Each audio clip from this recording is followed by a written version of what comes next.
Filhos de Deus ou filhos do diabo? Você já parou para pensar de maneira séria sobre isso? De qual deles que você é filho? Certamente a maioria das pessoas devem pensar: eu sou filho de Deus.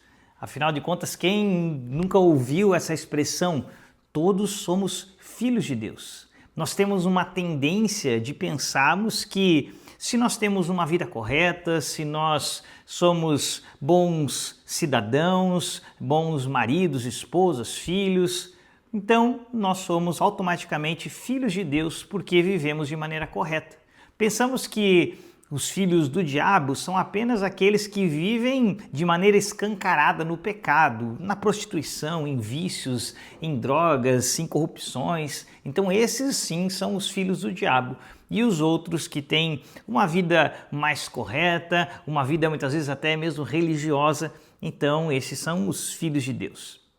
E esse é um grande engano que nós carregamos, porque não é isso que a Bíblia Sagrada nos ensina com relação a quem são os filhos de Deus e quem são os filhos do diabo. Isso certamente vai causar espanto em você, e eu quero te mostrar alguns textos bíblicos. Nós poderíamos ver muitos, mas eu quero te guiar apenas a alguns textos principais para que você entenda bem esse conceito bíblico. Não é a minha opinião, é o conceito bíblico de quem são os filhos de Deus e quem são os filhos do diabo.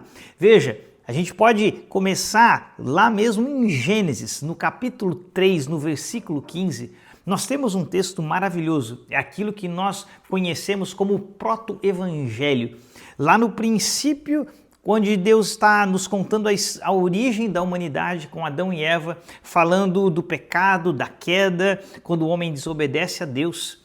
E no capítulo 3, no versículo 15, diante dessa desobediência, Deus está falando com a serpente, com o diabo, e ele vai dizer algo ali para Eva, para a serpente, a respeito da descendência de Eva e da descendência do diabo. Olha só o que ele vai dizer. Ele diz assim: olha, eu porei inimizade entre você, diabo, e a mulher, entre a sua descendência, a descendência do diabo, e o descendente dela, a semente dela, ou seja, os filhos dela vão ter inimizade com você. E aí Deus diz assim: este descendente da mulher lhe ferirá a cabeça e você lhe ferirá o calcanhar. Por isso que nós chamamos isso aqui de proto-evangelho, porque é Deus dizendo: olha, um dia vai nascer alguém da semente da mulher, que será o Salvador, aquele que vai salvar a humanidade desse pecado que acabara de acontecer aqui. Quando o pecado entra no mundo e o homem é separado de Deus. A nossa separação de Deus é o nosso grande problema. A ira de Deus agora estava sobre o pecado. Mas Deus diz: olha, da semente da mulher, eu vou levantar alguém que vai pisar a cabeça de Satanás, aquele que causou o pecado, aquele que causou essa ruptura entre os homens e o seu Criador. Então Deus diz: da semente dela, da descendência dela, vou trazer alguém, aquele que vai pisar sobre a tua cabeça. Mas Deus diz: olha, e você lhe ferirá o calcanhar. Uma alusão ao fato de que na primeira vinda desse Salvador, Satanás iria alcançar uma aparente vitória quando na cruz Jesus parece que está derrotado, parece que está destruído, mas o que nem mesmo os discípulos e nem mesmo Satanás imaginava é que Jesus iria ao terceiro dia ressuscitar, e aquilo que parecia uma derrota se tornou a grande vitória, a maior vitória de todas em nosso favor, Cristo ressurreto. Então aqui nós vimos esse proto-evangelho, e tudo que nós vamos ter aqui no decorrer da Bíblia, no descortinar do Antigo Testamento, os reis, os sacrifícios, as profecias, os profetas, tudo isso era agora um desenrolar dessa pequena mensagem aqui dizendo: um dia vai nascer alguém. Então todo o Antigo Testamento agora vai apontar para esse dia, para esse Messias, para esse Salvador que chegaria em Jesus. para essa linhagem daqueles que estariam salvos em Cristo Jesus. Mas ao mesmo tempo que Deus fala dessa descendência da mulher, dessa semente, em que depois Deus vai falar para Abraão que nele seriam benditas todas as nações da terra, nessa semente que era o Cristo, que viria pela descendência de Abraão, nele todas as famílias seriam benditas. Ao mesmo tempo, Deus fala aqui de uma outra descendência, a descendência de Satanás. Obviamente, nós sabemos e a Bíblia nos deixa clara que Satanás é um anjo e eles não se procriam, eles já foram criados. Então, quando ele fala aqui da descendência de Satanás, está falando dos seus servos, daqueles que colocam suas vidas a serviço do diabo. Porque nas Escrituras, ou você está em Deus, em Cristo Jesus, ou então você é descendência do diabo. Veja, agora a gente olhou aqui, a gente pode dar um salto justamente para quando vem esse nosso Messias, o Redentor, o Cristo, e ele está conversando com aquelas pessoas que se pensavam boas pessoas, aqueles que eram religiosos do seu tempo, que davam suas ofertas, seus dízimos, faziam seus sacrifícios, cuidavam bem de suas famílias, muitas vezes pessoas boas em meio à sociedade. E Jesus está falando com elas aqui no Evangelho de João, no capítulo 8. No versículo 42, eu quero chamar a tua atenção para aquilo que Jesus diz a essas pessoas, a esses religiosos, que haviam inclusive declarado que criam em Jesus.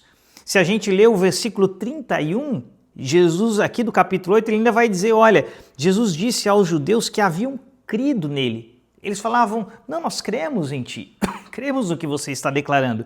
Só que Jesus vai dizer assim, olha, se vocês permanecerem firmes na minha palavra, e o que eu quero que você comece a perceber aqui, é como Jesus está atrelando o fato de sermos filhos de Deus com o fato de permanecermos nas palavras dele, de conhecermos as suas palavras, de obedecermos. Então Jesus diz, olha, se vocês permanecerem firmes na minha palavra, verdadeiramente serão meus discípulos e conhecerão a verdade e essa verdade vos libertará.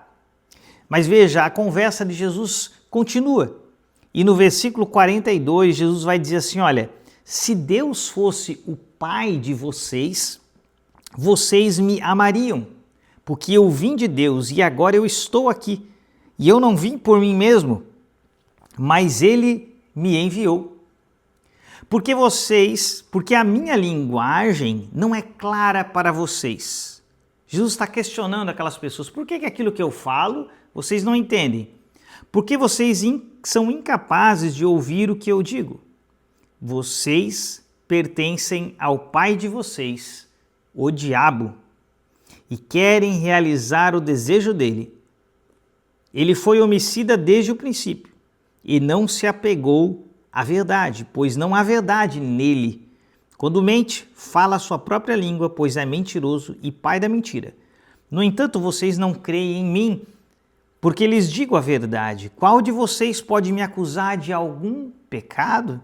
Se eu estou falando a verdade, por que vocês não creem em mim? Aquele que pertence a Deus ouve o que Deus diz. Vocês não ouvem porque não pertencem a Deus. Perceba aqui a clareza dessas palavras de Jesus, em como ele deixa definido duas coisas. Existem aqueles que são os filhos de Deus e os filhos do diabo. E a grande diferença entre esses dois grupos está em quem essas pessoas estão ouvindo. Aqueles que ouvem a Jesus, ouvem as suas palavras, pertencem a Ele. E aqueles que não ouvem a sua palavra, que não obedecem, porque sempre que a gente lê ouvir a palavra, na Bíblia, isso está associado a obedecer. Você não pode apenas ser um ouvinte da palavra de Deus e não obedecer. Não tem valor algum. Então, quando Jesus diz, aquele que pertence a Deus ouve o que ele diz, está implícito aqui que Jesus está dizendo, aquele que obedece a Deus, este é um filho de Deus. E Jesus está fazendo essa acusação gravíssima, extremamente contundente àquele povo religioso que praticavam boas obras, que iam ao templo, que faziam suas orações. No entanto, elas não ouviam com atenção e não obedeciam verdadeiramente às orientações de Deus. E é o que Jesus vai deixar aqui tão claro, que aquele que ouve a sua palavra e o obedece, esse é aquele que realmente é seu filho. O próprio João, na abertura do seu evangelho, desse evangelho que nós estamos lendo aqui, em João capítulo 1, ele vai deixar muito claro para nós, do verso 11, o que de fato nos torna filhos de Deus. Como que nós recebemos esse poder que não vem de nós, mas vem de Deus. Olha só o que ele vai dizer. Ele diz no verso 11 do capítulo 1, Jesus, ele veio para o que era seu, ou seja, Jesus veio para o seu povo. Jesus era o Messias prometido à nação de Israel. Mas os seus não o receberam. Contudo, aos que o receberam, ou seja, aqueles que receberam Jesus pela fé, aos que creram em seu nome, deu-lhes o direito de se tornarem filhos de Deus. Percebe? Aquele que crê não é mérito, é fé na obra de Deus. Aquele que crê, olha como o texto é claro, lhes é dado um direito, lhes é dado o poder de se tornarem filhos de Deus, os quais não nasceram por descendência natural. Isso agora Jesus está dizendo, João está dizendo aqui, inspirado pelo Espírito Santo, que não tem mais a ver com a nossa descendência natural, se eu sou descendente de Abraão ou se eu sou um gentil. Não tem mais a ver com isso.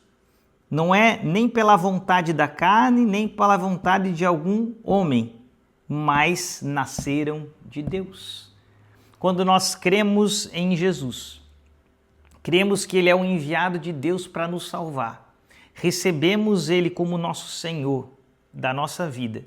A partir desse momento, nos é dado esse poder de sermos feitos filhos de Deus.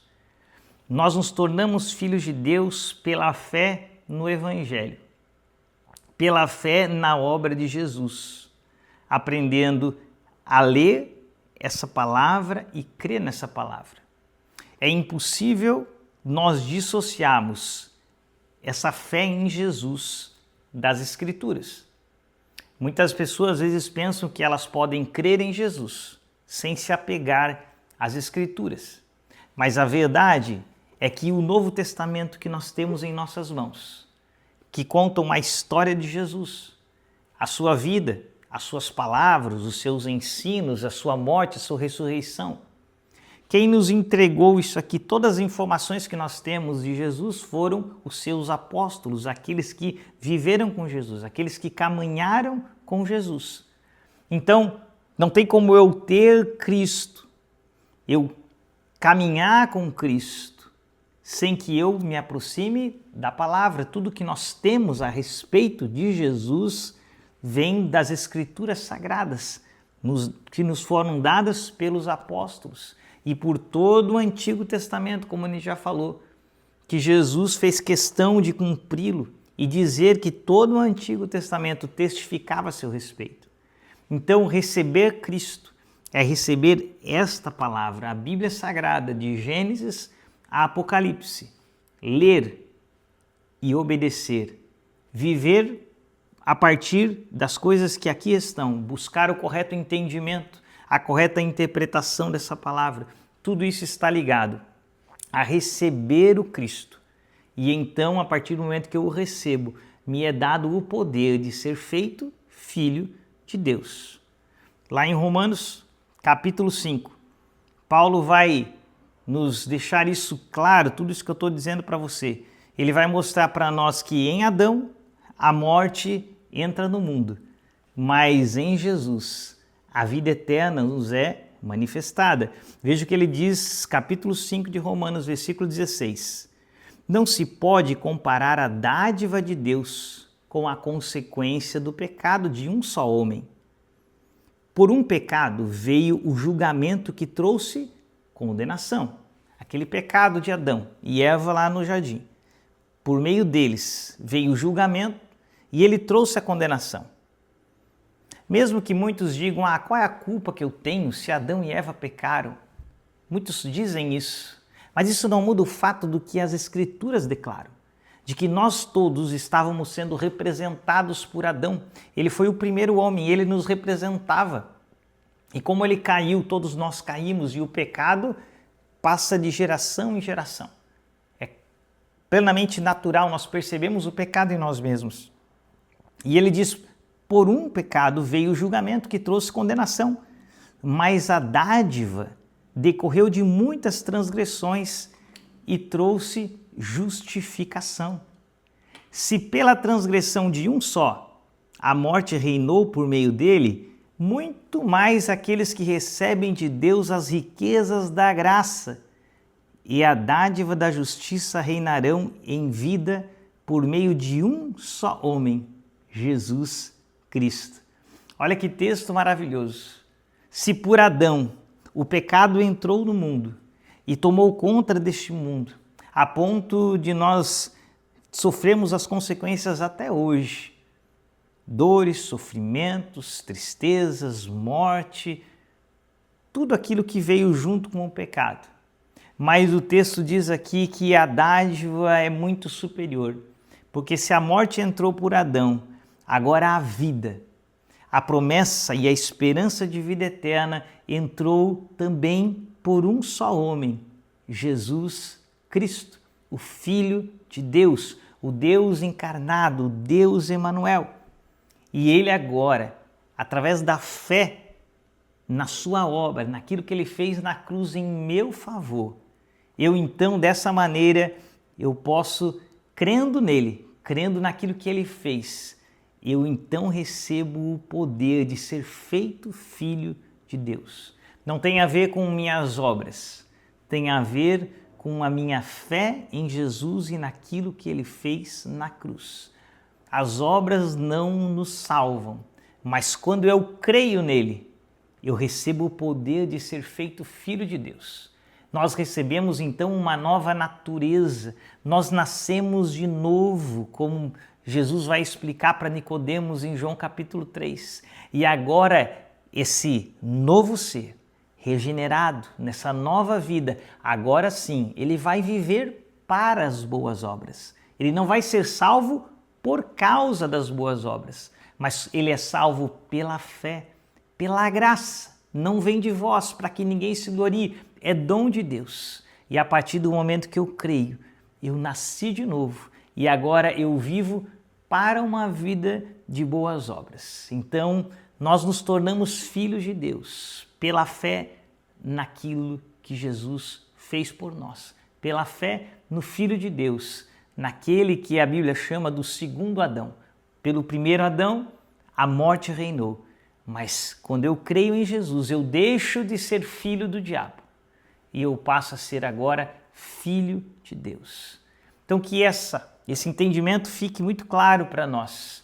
Toda a humanidade se divide em apenas dois grupos: os filhos do diabo, aqueles que naturalmente são filhos de Adão e já herdam o pecado desde o nascimento, e aqueles que, conscientes dos seus pecados, se arrependem, confessam Jesus como seu Salvador, passam a buscar essa palavra e obedecer essa palavra como regra de fé e prática para as suas vidas. Agora, então, lhes é dado esse poder de serem feitos filhos de Deus. Que você possa meditar nessa palavra, buscar outros textos, ver que isso aqui é aquilo que a palavra de Deus nos ensina, aquilo que a palavra nos orienta, e que você possa, se foi abençoado pelo vídeo, dar um curtir aqui, compartilha, se inscreve no canal para que essa mensagem possa ser levada adiante. Que o Senhor te abençoe e até o nosso próximo vídeo.